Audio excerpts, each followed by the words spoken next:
আসসালামু আলাইকুম। আমি সবাইকে শুভেচ্ছা জানাচ্ছি। আমি আজকে এমন একটি জায়গায় এসেছি, আমার পিছনে দেখতে পাচ্ছেন একটি ব্রিজ।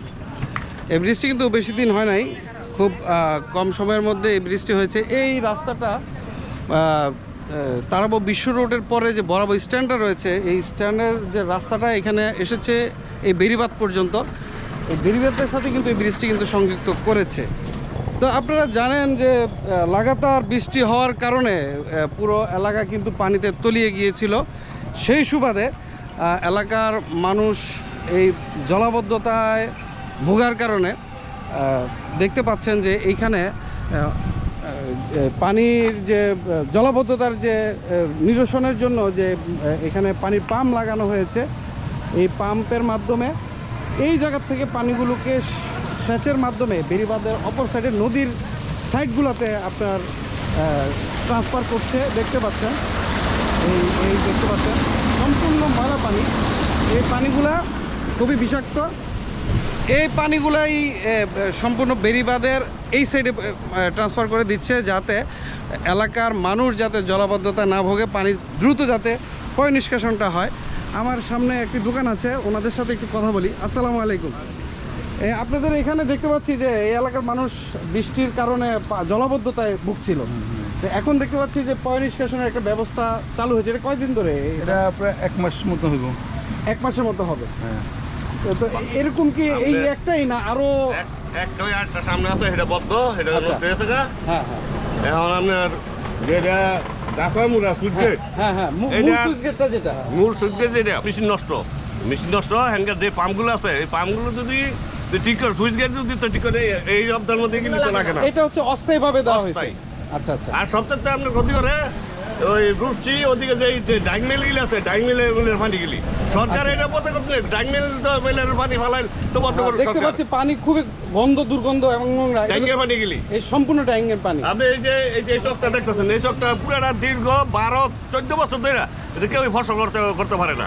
এই শুধু এই ডাইংয়ের পানি, বেশিরভাগ হচ্ছে রূপসিতে এই ডাইংয়ের পানি এগুলো এখানে মুভ করে, এই ডাইংয়ের পানি গেলে মুখ করে তো এনো ছাড়ে। তো দর্শক, আপনারা তো শুনলেন যে আসলে এই পানির যে দুর্গন্ধ, এবং আমরা সামনে আপনাদেরকে নিয়ে দেখাবো যে কত ফেনা ওঠে। আসলে এই রূপসিতে ডাইং হওয়ার কারণে এই ডাইংয়ের পানিগুলো কিন্তু এই ক্যানেলের মধ্যে দিয়ে এই জায়গাগুলোতে আসে, এবং এই জায়গাগুলোতে কিন্তু প্রচুর পরিমাণে মশা কিন্তু উৎপাদন হয়। এই দেখতে পাচ্ছেন কালো পানি, এই কালো পানি, এই ডাইংয়ের পানি এবং এলাকার বৃষ্টির পানি, এ সম্পূর্ণ সব কিছু মিলে একবার এমন জলাবদ্ধতার অবস্থা সৃষ্টি হয়েছে। আর এই ডাইংয়ের পানি বৃষ্টির পানির সাথে মিক্স হয়ে প্রচুর মানুষের বিভিন্ন ধরনের পানিবাহিত রোগ, চামড়ায় বিভিন্ন ধরনের স্পট, বিভিন্ন ধরনের জলাবদ্ধতার যে রোগগুলো রয়েছে, মানুষের কিন্তু এগুলা ক্রমশ বেড়ে চলছিল এবং বিভিন্ন রোগের প্রাদুর্ভাব দেখা দিয়েছিল।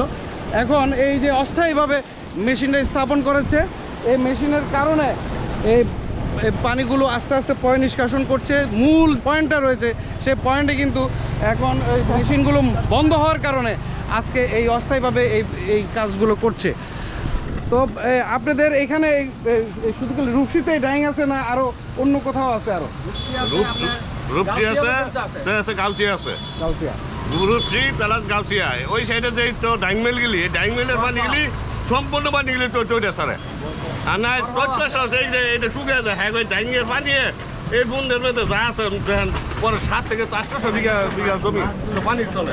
আচ্ছা, এই যে দেখতে পাচ্ছি এখানে আগে মাছ কিন্তু ধরতো মানুষ, মাছের এখন হ্যাঁ বলেন না, এখানে আগে মাছ ধরতো, যে 4-5টা দেশি মাছ সবাই পাইতো, খাইতো মাছ। কিন্তু এই জিনিসটা ডাইংয়ের পানি এই মাছগুলো নষ্ট, মাছ এখন নাই। গন্ধ লেগে খারণ যায় না, মশার লেগে থাকান যায় না, প্রচুর মশা, প্রচুর মশার গন্ধ। আপনার বাসা কি এই পাশে না ওই পাশে? এইটা আমার বাসা। ও, এটাই আপনার বাসা। তো ওই সাইডে কারো বাসা আছে এখানে? আচ্ছা, তো আপনার তো আছে। তো যেহেতু আপনারা পানিতে নিমজ্জিত, বর্তমানে মেশিন তো চলতেছে, কেমন পানি কমছে কেমন? আরে ভাই, এটা যে দূর পানি জানে একটা ডাইংয়ের পানি তো ডাইং মেলের পানি যে দিলাম, এটা ফার্স্ট দিন এটা গুলাইতে পারে না। এত পানি আসে, এত পানি ডাইংয়ের পানি, এত ডাইং।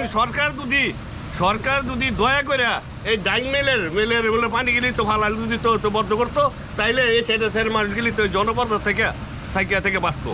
ফসল করতে পারতো জমিতে ফসল নাই। এখন তো জমিতে ফসল হয় না না। না, দীর্ঘ 14 বছর থেকে 15 বছর ধরে তো জমিতে একটা ফসল করতে পারে না।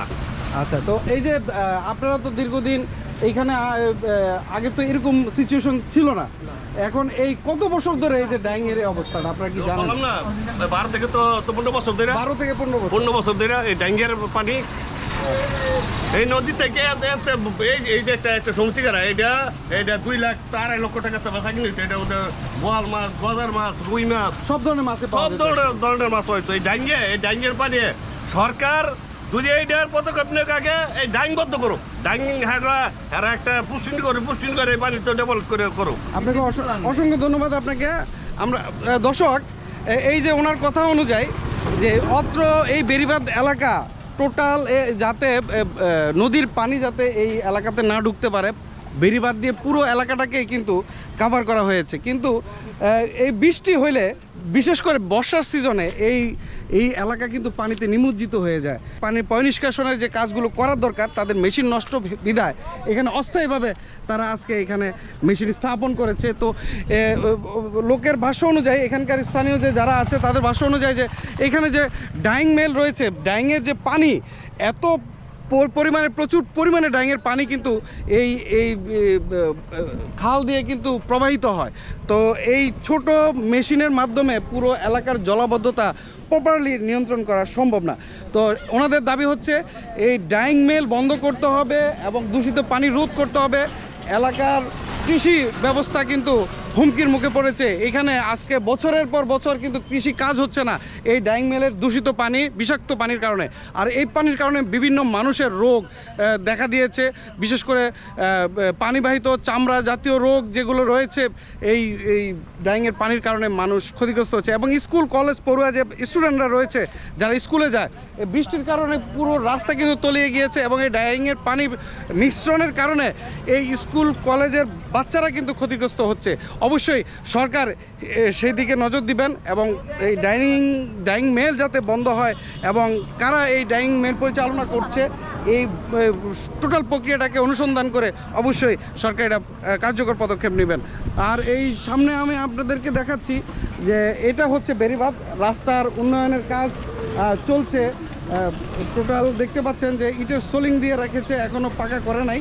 আর এই পারেই হচ্ছে এই পানিগুলোকে এই সাইডটা দিয়ে পানিগুলোকে পাস করা হয়। এই যে পাস করছে এই পানি, দেখতে পাচ্ছেন কত নোংরা পানি, এত নোংরা পানি, এত দুর্গন্ধ এই পানিগুলোতে। শুধু এই ডাইং মেলের কারণে ডাইং যে কেমিক্যাল রয়েছে এই কেমিক্যাল এই পানির সাথে মিক্স রয়েছে।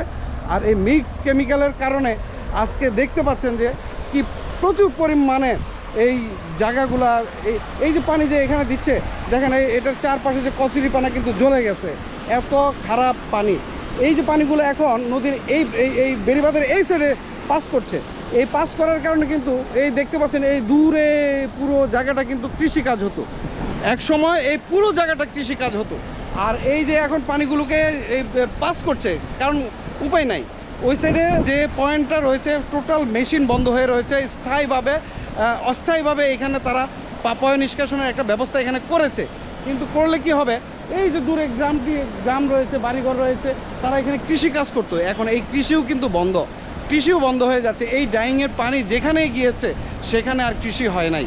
তো অবশ্যই সরকার এটাকে ভালোভাবে নজরদারিতে নিয়ে এই যত দ্রুত সম্ভব ডাইং মেল বন্ধ করতে হবে এবং তাদেরকে এমন একটা জায়গা দিতে হবে, ব্যবসা তারা ডাইং ব্যবসা করবে কিন্তু একটা নির্দিষ্ট এরিয়ার মধ্যে, অন্তত পক্ষে এলাকার মানুষ এবং পরিবেশের যাতে কোনো ক্ষতি না হয় সেদিকে কিন্তু লক্ষ্য রাখতে হবে। তো এই যে আপনারা তো এই সাইডে থাকেন দীর্ঘদিন, এই যে পানিটা এখানে যাচ্ছে, এটা তো নদী পাস করে তারপরে ওভার হবে, তাই তো? নদী পাস করে যে সুইচ গেট আছে, সুইচ গেট পানি টানতো, তো আর এটা দরকার ছিল না। এখন এলাকার মানুষের এই সুবিধার লেগে এটা এখন আর ছাড়তেছে। এখন এই এলাকার মানুষের সমস্যা, এই এলাকার মানুষ তো টোটালি ক্ষতিগ্রস্ত। এই ডাইং এর পানি যেখানে গেছে ওই জমিতে আর না কোনো চাষাবাদ হয় না, কালো হয়ে যেতেছে, কালো হয়ে যেতেছে। দর্শক দেখতে পাচ্ছেন তাদের মেশিন নষ্ট, ঠিক আছে, এটা তারা রিপেয়ার করতে বেশি দিন লাগার কথা না, তো তারা চাইলেই তো এটাকে রিফাইন করে ওইখান থেকে পাস করতে পারতো। হ্যাঁ উইন্ডা পাস কলার এগুলো দরকার আছে। তাইলে তো পুরো এলাকাটা বেঁচে যেত। দর্শক দেখেন তাদের কত বড় মানে অবহেলার কারণে আজকে পুরো এলাকার মানুষ কিন্তু ক্ষতিগ্রস্ত। এই যে এনে ছাড়তেছে এই পানি জি, যে এই যে পুরো এলাকার মানুষ, এই যে পুরো এলাকার মানুষ যে কৃষি কাজ করবে এই কৃষি টোটালি বন্ধ হয়ে যাবে, কারণ সামান্য ভুলের কারণে আজকে এই পানি এখান দিয়ে ইমার্জেন্সি পাস করতে হচ্ছে এলাকার জনগণের সুবিধার্থে। তারা তো পানি থেকে মুক্ত থাকে এবং পয় নিষ্কাশন যাতে দ্রুত হয়। কিন্তু আজকে যদি মেশিনটাকে সার্ভিস করা হতো তাহলে অবশ্যই এই এলাকার মানুষ এই ডাইং পানি থেকে কিন্তু তারা মুক্ত থাকতো।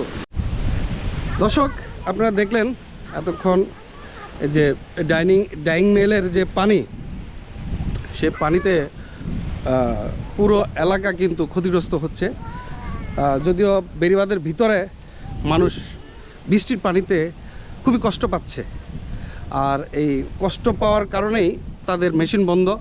আর মেশিন বন্ধ হওয়ার কারণেই আজকে অস্থায়ীভাবে তারা পয় নিষ্কাশনের একটা ব্যবস্থা এখানে করেছে। কিন্তু করলে কি হবে, তারা যদি সরাসরি নদীর সাথে কমিউনিকেশন করে দিত সবচেয়ে বেস্ট হইতো। কিন্তু এইখানে দেখতে পাচ্ছেন চাষের জমি, এগুলো সব কিন্তু চাষের জমি, এগুলো কিন্তু শেষ।